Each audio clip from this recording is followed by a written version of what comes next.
I've recently been asked about what happens when you have a really bad accident and you've really, really lost your confidence. And I'm talking at that level where you just don't want to go near a horse, where you just are so scared that you don't want anything to do with one. And I've got some advice for anyone who's going through that. And my advice is take your time. Okay, you've got all the time in the world. It doesn't matter. And start small. Okay, so if you've had a really bad fall off a horse and you've got to the point where, and little kids especially will sometimes do this, they get to the point where they just don't even want to go near a horse, they want to pat a horse, they want to do anything with a horse. Just take it step by step, don't be in a rush. So my advice in this instance would be to start by, and to start by not pushing. Don't push. Okay, if you've got someone in your family who's going through this, let them do it at their own time. Be encouraging, be supportive, be proactive, offer them every opportunity that they possibly want, but never, ever, ever push. Okay, if you push and push and push, what you'll do is you'll just turn them away. And I see this a bit with kids, where something really bad's happened and someone just basically shoves them back on the horse. After a time when they've recovered from their injuries and the child's just scared beyond belief and can't do it. So take your time and don't push.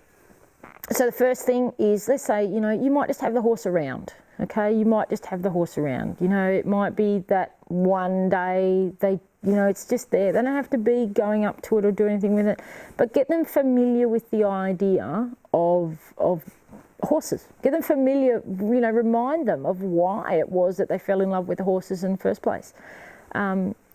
Just take them, take their time and watch them. And you know what, if one day they want to walk up and pat one, let them do it, okay? Make sure everything's controlled. Make sure every time that person goes near a horse, you have it caught, or whatever you do, you don't want to ruin their confidence by frightening them. So you have to make sure that everything is set up to be safe. So the first time they go near it, make sure the horse is caught. Make sure someone else is holding the horse. Okay, that might be all they want to do one day. Then one other day they might want to brush the horse. Great, let them do it.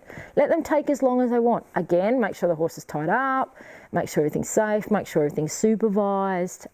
So if anything goes wrong, or even if it looks like the person is getting a little rattled and a little scared, make sure you take it back to basics and give them a little time out, or step the pressure back. We use advance and retreat a lot with training horses. It's exactly the same thing with people. So then, if it gets to the point where they're willing to sit on the horse, if that means that you have to have someone leading the horse, that's fine.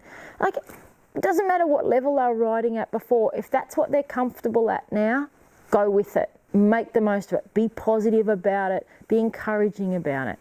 And then just progressively work along. They may never go back to riding how they were before. Okay, I've had friends who've had bad accidents and they haven't gone back to the same level again. But then they may overcome all their fears and they may go back to where they were prior to their accident. But you know what? It doesn't matter. If it takes a week or it takes a year, who cares? If they can overcome their fear, and if you can help them overcome their fear, then that's a fantastic thing. And for any of you out there who are going through this, go and find some fantastic people to be around you. Go and find a couple of friends who are really supportive and who will, help you achieve this.